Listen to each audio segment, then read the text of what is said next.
Thank you so much, Prof, for joining us. Welcome again to Sahara TV's program. In the heart of Nigeria's democratic foundation lies the beacon of hope, our judiciary. However, the recent Supreme Court judgment on the 2023 elections, as well as recent Court of Appeal rulings in some state, has cast a shadow on this institution, raising serious questions about the integrity and impartiality of the judiciary. The buzzword now is judicial banditry, judicial mercenarism. We've also had genitalization of the judiciary, and the judiciary being the coffin of democracy. Prof, let me start by asking, and getting down straight to business, is considering the rising spate of flawed elections and a captured judiciary, is Nigeria's democracy on the brink of transiting to something ridiculous at this point in time? I wouldn't, I don't know whether I'm qualified to hold forth on that. But there is something amiss when the people who decide who gets the mandate to rule in any place in what is supposedly an elective democracy are not the people, but majorities of small panels of judges who don't even come from the places where they're about which they're deciding. You have a bunch of judges from who are not, none of whom is registered in Kano, deciding who rules Kano people and deciding that the votes of the people of Kano are wasted. A bunch of judges who don't have any vote in Zamfara State or Plateau State or Imo State or any of those places, deciding the votes of those people, or Bayelsa State, deciding those votes are wasted, and the judges will tell the people who will rule them. That's a pretty dangerous place to be, and that's exactly where we are. And it's not just because that voids puts to waste the votes of the people for whom democracy exists, and at whose behest it is instituted. It's also actually that it also endangers the judiciary as an institution, because it means that the judiciary, it naturally makes the judiciary the site of political contests, of corrupt investments, of capture, because now the politicians will realize actually we don't need the people will need are the judges, and therefore they turn to the judges with a lot of money, and the judiciary becomes endangered. That also means, therefore, that legitimate and civilized dispute resolution in that society will become endangered. And therefore, it's no accident that you're going to have a rise in violence, a rise in vigilantism, and a denudation of coexistence, all of which you're seeing in Nigeria. The problem is that given where we're headed with the judicial decisions, the rise in violence, the situation in violence currently could be quite a practice, and we could be in for a pretty terrible time. That's quite ominous. Now, Prof, you wrote a recent opinion piece, and in that piece you refer to judicial mercenarism. How do you interpret that term as discussed in that opinion piece, and what implications might it have on Nigeria's legal system? Well, I try not to discuss what I write because I leave that to other people to do so. But I rely on the Convention Against Mercenarism in Africa, which is actually a continent-wide convention treaty that that Nigeria is party to. And as I said, the people who prepared the convention for adoption in 1977 never believed that it would extend to judges, because when you think mercenarism, you're thinking of people like Bob Dinar and the kinds of things they did in the Comoros all those years ago, in bringing in arms, toppling governments. But that's not much different of for rent, that is, and that's not much different these days from what judges are doing in Nigeria. They are sitting down in these with these gowns and wigs and toppling governments and assigning the mandate to rule to other people, uh, for a fee, because we know for a fact, and I'm not going to twist my tongue about this. We know for a fact that a lot of these decisions in the tribunals are bought and sold, right? And you will know the going price here and the going price there, and that's not at all different from mercenarism, which basically is hiring a fighter for a fee to fight in somebody else's war. Now, this is a war amongst politicians. Politics is a contest, is a sublimation of violence through civic means and through rule-constrained means. But judges should not take sides in that war, and it is not the business of judges to call and decide who wins and who loses an election. Judges should hold a fair balance to interpret the rules, to make sure that the rules are certain, so that the outcome of an election will be uncertain until the votes are cast and counted and results announced. So there is rule certainty and outcome uncertainty. Those are the two elements of democratic election. Now, in Nigeria, we have inverted that, okay? There is rule uncertainty at the behest of judges in order to have outcome certainty predetermined in favor of the politicians. And that is what the problem is right now. Wow. Now, Prof, we've seen a preponderance of political influence on judges in recent times, and this has become quite a concerning issue. What impact is this having on the judiciary's ability to act impartially, as well as, and could you tell us, I mean, from your perspective, what are there specific tactics or strategies that are being employed by these politicians to influence the judiciary that you find quite concerning, sir? Of course, yes. Look, the point is, to begin with, ordinarily, let's start from what should happen, which is what? You have a case in court. You hire lawyers.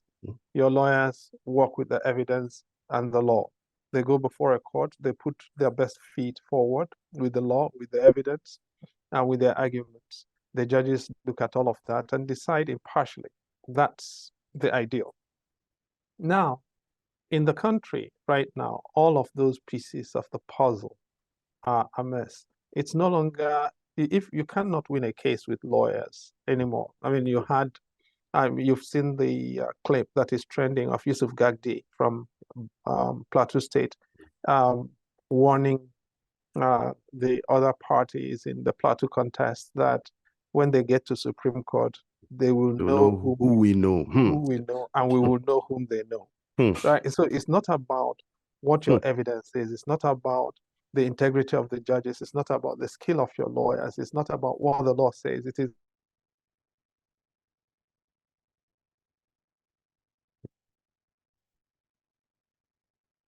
use money.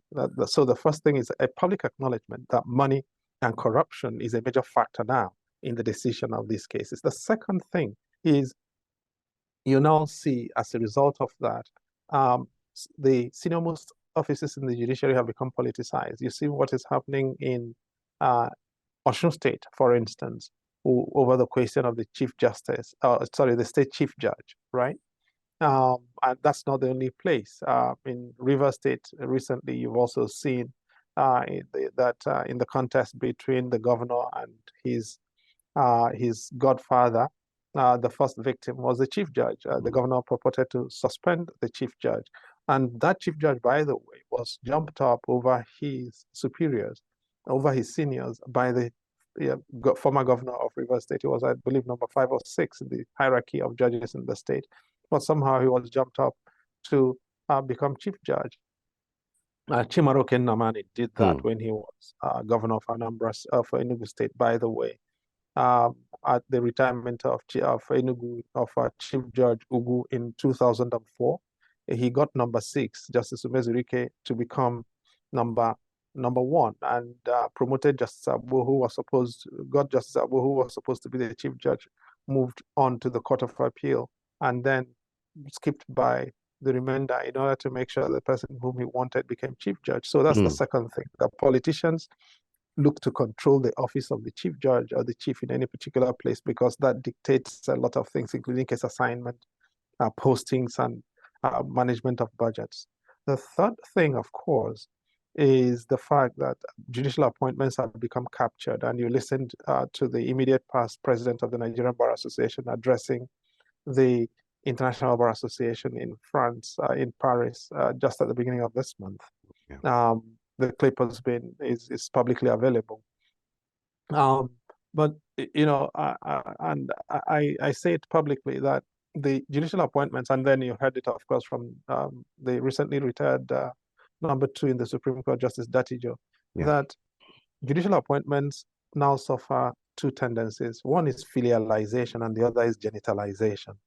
Filialization is the confinement substantially of judicial appointments to family members. So Chief Justice getting his son appointed, the President of the Court of Appeal having the daughter appointed as a judge, and then the son-in-law appointed as a Justice of Appeal, a retiring Justice of the Supreme Court with 2 children on the Supreme Court bench, on the High Court bench appointed before she quits, and lots of other things. And I could read out to you an excerpt from this book, Stranger in Their Midst, by Justice Charles Archibong, who was retired from the judiciary, I believe, in 2011 or 2012. This is from page 97 of the book, so I'm not trying to make up my source here. And he says, Honorable Justice M.B. Belgore, CJN, had a 7-month stint, 2006 to 2007, during which he loaded on to the system a remarkable number of senior advocates and judges from his native Kwara State. He remains a legal luminary with more family members on the bench than Noah had kindred on his ark to survive the flood. The ascetic Honorable Idris Lebo Kutigi, 2007 to 2009, presided over the calm before the storm. He too had quietly populated the Nigerian judiciary with his sons. I could go on, right? Now, the person who succeeded Justice Kutigi was Katsina Alu. His daughter now sits on the bench.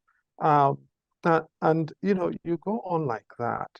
Now, before Justice Belgore became Chief Justice, that was not the case. You cannot say that Justice Uwais has his children or on the bench, or Justice Bello, or Justice Elias. So this is new, this filialization. And the genitalization is the idea that judges, politicians now plant onto the judiciary people whom they're sleeping with, mostly their mistresses, and 1 or 2 tomboys. And that is where we are. Those are the qualifications that get people appointed to the bench. And it destroys any idea of an independent judiciary. Wow. Earlier on, you actually mentioned, you took us back to the concluded International Bar Association conference in Paris, France. I actually was privileged to watch that. That was the session on the rule of law, the appointment of judges. That was a feisty argument, or let me say, feisty showcase session on the judicial appointments between the current president of the NBA, Mr. Yakubu Mekiao, and the immediate past Abia State Attorney General and Commissioner for Justice, Mr. Uche Ihediwa, talking about and bringing to bear the palpable corruption that has enveloped the appointment of justice in Nigeria. Prof, even one begins to wonder, how will the current president of the Nigerian Bar Association have come up, to attack a former Attorney General who had actually exposed such a judicial appointments and corruption? One begins to wonder the role that even the legal practitioners themselves are playing with regards to this. How culpable are legal practitioners themselves, sir? Very culpable. Very, very culpable. And you see, if you watch that exchange, the NBA president was not actually questioning the factual foundations of the claims being made by the former Attorney State General. Abia State Attorney General, who himself is also a senior advocate of Nigeria. He basically was saying, how dare you say that here, right? So he did not have any substantive factual rebuttal of that situation. And his professional conscience, to the extent that it exists, assuming it does, has become inured to that reality as the way of doing business. Or that he finds it so profitable that he does not think he should be exposed. The unfortunate thing, however, is that not all of us are the NBA, the president of the NBA, nor can all of us be presidents of the NBA. There can only be one president of the NBA at any point in time with the privileges of that office. And most Nigerians don't have the privilege of that office. Most Nigerians are ordinary citizens who simply want a court system that works for all of us. Exactly. And the court system does not that is not programmed to subvert us. Because really, the terrible thing about these judicial appointments, the way they're being done now, is programming. Yeah, okay? When you have somebody like the daughter of Justice Bulkachua at 35, planted on the bench, not because she's capable, but because her mother is a president of a court of appeal and her father is a senator. And she's planted there. Basically, a retirement age of judges is 35 at the moment. That is 35 years. Okay? Howsoever you do it, God granting her life, which we all pray for, she will either, at the minimum, she will be a state chief judge. At the minimum, she doesn't make any progress. She's just sitting on her seat. She's guaranteed to be a state chief judge. But in all likelihood, she'll be in competition just by that mere act of programming to be a president of the Court of Appeal or a president or the Chief Justice of the Federation. Why? By an accident of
is for appointment to the High Court, you need to meet this number of years as a lawyer. For appointment to the Court of Appeal, you should have been a lawyer for this number of years. For appointment to the Supreme Court, you should have been a lawyer for that number of years. Full stop. So all you need to be appointed a High Court judge as the son of the Chief Justice is to have been called to in 2023. All you need to be appointed as a High Court judge, being the son of the Chief Justice, is to have become a lawyer in 2013. Full stop. As long as you're alive and you want to sit as a judge, and your father is the Chief Justice, and you were called to the bar in 2013, in 2023, you can become a judge of the High Court. Okay? That is what it is. So the question is not, are they qualified? The question is, are they more qualified than whom? Why are the people who are really qualified, who are knowledgeable, who have integrity, and who have experience and expertise not being considered at all? And instead, we are shooing in incompetent people who don't have any track record, who are not interested in being judges just because their parents have been there. We want to give them cushy positions. So, I mean, if you go to River State, for instance, name any senior politician other than Rotimi Amechi. Every one of them has a wife as a judge. Every one of them has a judge in their bedroom. And that's the business, that's what has become the business model. So, you know, I could go on about this, but this is where we are. This is the dangerous thing that is happening. Now, do we want to live like this? Nigerians should decide. Now, earlier on, you mentioned some of the consequences that citizens might face when, I mean, I'm perceiving this, the fact that the judiciary itself has been compromised. Now, talking about reform initiatives, Prof, are there proposed reforms that we should be looking at addressing these concerns relating to this judicial corruption or capture? Now, there are three, as best as I can imagine them, there are three routes through which you can approach reform, right?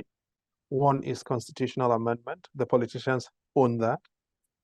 The second is judicial doctrine. The justices of the Supreme Court own that.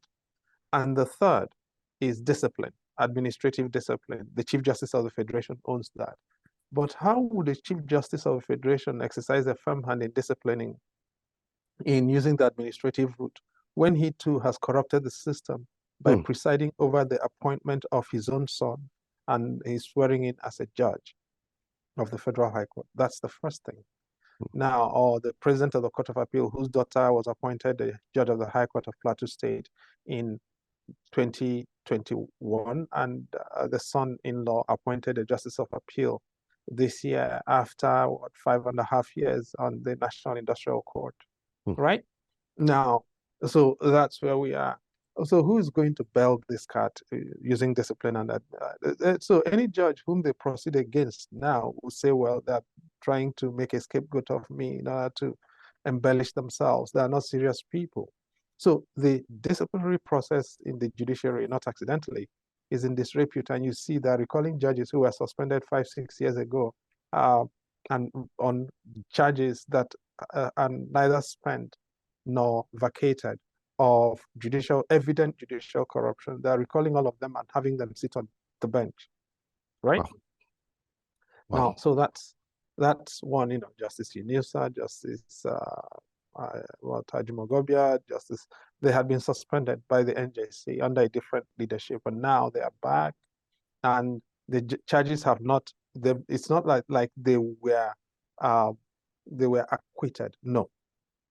Okay, so that's one. If you're talking about the judicial appointments are a joint enterprise between the judiciary, the executive, and the legislature. The judiciary nominates, or the judiciary recommends, the legislature confirms, and the executive appoints. Now, so what has happened, in order to undermine that entire process, the guardrails in the process of appointments, what have they done? They've gone into a joint enterprise. So you give me your own allocation from judiciary. You give me your own allocation for the legislature. You, executive, we all come together. We trade our allocations. We clear all of them. Everybody goes in. So the guardrails that govern the appointment of judges have been destroyed. And therefore, no amount of constitutional amendment is going to overcome this, and which is why we are hurtling towards perdition in this situation. And that's, you know, I'd like to sound very hopeful, but the only way we can be hopeful in this situation if citizens get into this matter and saying all of us will perish here if you guys don't do something about this. That's quite sad.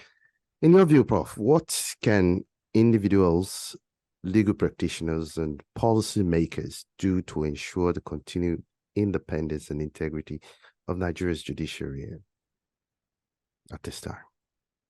Well, I was admitted to the Nigerian bar, and I used to think of myself as a lawyer, but then the law left me behind, and these days I no longer think of myself as a lawyer, unfortunately. One of the things that we have, there's too much dishonesty about this amongst us, and we bury our heads in the sand as lawyers, and we come up with all manner of doctrinal inventions why we refuse to see the evidence before us. But really the reason is we all have cases in court as lawyers, and we are going to be appearing before some of these crooked judges, and we don't want the crooked judges to identify us with these issues. But whether whether you speak up or you don't, whether you do anything or not, these matters affect you if you are a lawyer in practice in Nigeria. If you're not a lawyer, but you have cases in court, they will affect you. If you don't have cases in court, as a citizen, as a lawyer, but you are living in the country, they affect you. So if you come from Imo State, you have never gone to court, but the Supreme Court in 2020 decided to make a man who came forth the first in the governorship elections. Now you are caught up in the consequences of a crooked judiciary, because after that judgment, Imo State has been destroyed. Business in Imo State is gone. The hotels in Owerri are not recording any significant billettings. And across the state, of the 3 geopolitical zones in Imo State, Imo West is emptied by violence. Imo North is nearly emptied by violence. So most people who are still in Imo State are now cramped into Owerri senatorial zone. And those who are not in Owerri have fled the state. And the state is bleeding value, bleeding economy, bleeding people, bleeding everything. Why? Because of one irresponsible, reckless judicial pronouncement. That's now you can then, so whatever you do, these things affect us as citizens, okay? And that is where I think we need to begin explaining this. The issue is too important to be left to lawyers or judges speaking Latin that they don't understand.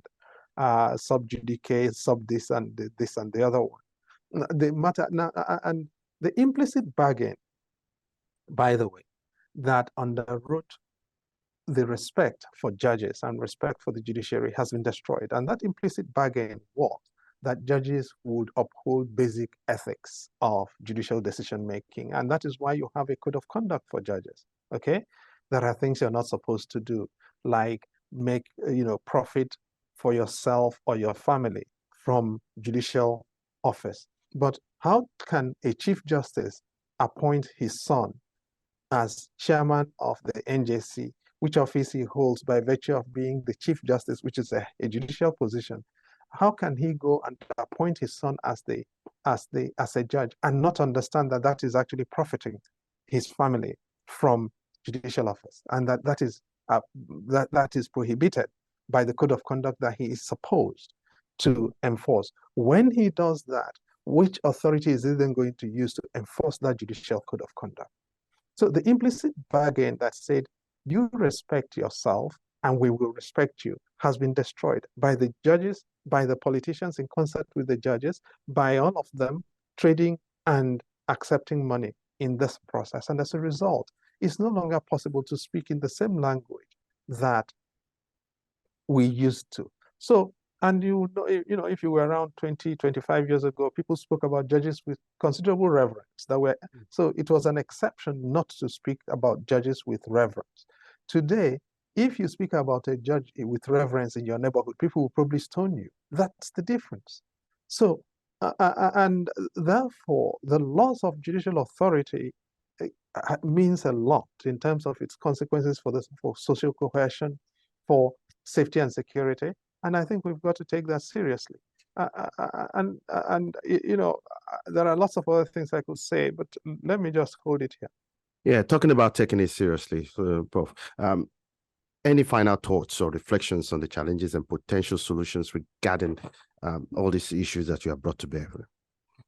I wish I could come up with any quick solutions, but because judges enjoy security of tenure, there are no quick fixes, unfortunately. However, I do believe that because the judiciary has been politicized, all of us have got to make an effort to politicize it even more, not less, because what is happening now is that one side, one set of people, the people doing damage, are doing the politicizing for their own ends. And we are all saying, oh no, the judiciary is this and that, and we're trying to protect it. There's no need to protect it anymore. Let's all get in there and try and politicize it as much as possible. But it's not just that. It is actually that the way the Nigerian judiciary is going under its current leadership has become a national security crisis. It presents us with a clear and present national security coexistence crisis. And you've got to understand the map of these electoral outcomes now. You look at Imo State, Southeast, since 2020, and how the Southeast went south very steeply. You know, you remember Ejikembaka on New Year's Day in Enugu, having collected, having been bribed, said that he had seen a vision and Imo State was going to go to Hope. 2 weeks later, Imo State went to Hope. After that, from Hope, it went to perdition, right? And Ejikembaka then started complaining and reminding us of things he didn't see in his visions with the small God that he keeps jumping up about. Now, that's Imo State for you. And from Imo State, the rest of the Southeast, Anambra State, of course, which has borders with Imo State, snowballed. Parts of the neighborhood in the Southeast have gone where they have gone. Now, Imo State could be choir practice if we end up the way we are doing with the judges deciding that Kano State will go to a party that clearly lost the election, and Zamfara State will go to a party that clearly lost the election, and Plateau State will go to a party that's clearly lost the election. Kano State is on the frontier between the Northwest and the Northeast. It's it's historically got its, Kano is flammable as we are. Zamfara State is, but it's at as I said, the frontier between the Northeast and the Northwest. As a matter of fact, Kano is a member of the Northeast Development Commission, if you look at the law. And it's not just that. In the Northeast, we've got 3 divisions of the Nigerian Army battling on our behalf, and they've been battling for the past 10 years to try and quieten things down there, the security exposures we've got there. And judges think they can play with that very easily. In the Northwest corner, you've got Zamfara State. Zamfara State is probably the most active killing theater in Nigeria for the past 10 years, right? With the so-called banditry, Buhari Ndaji and all the rest of them, and his acolytes since Buhari Ndaji was killed. And we've got Kaduna State not too far away from there. Now, all of that territory, we've got 2 divisions of the army helping the country to battle what is going on in the Northwest. In Plateau State, since 1994, we've had a crisis that, has consumed thousands of Nigerians, probably tens of thousands of Nigeria. If you read the successive inquiry reports, the Fiberesima report, the Bola Ajibola report, the Abisoye report, the Plateau Resolves. When you read the documentation on Plateau State, Nikki Toby, it's produced a lot of casualties. Tens of thousands of Nigerians have been killed there. Now, with these security exposures, judges want to rewrite the basis of legitimate authority in these places with no sense of the consequences, with a complete sense of irresponsibility. And lawyers come to tell you how technically this thing is very, very accurate. And, in that case, it was decided. And, you now have lawyers telling you about wasted votes.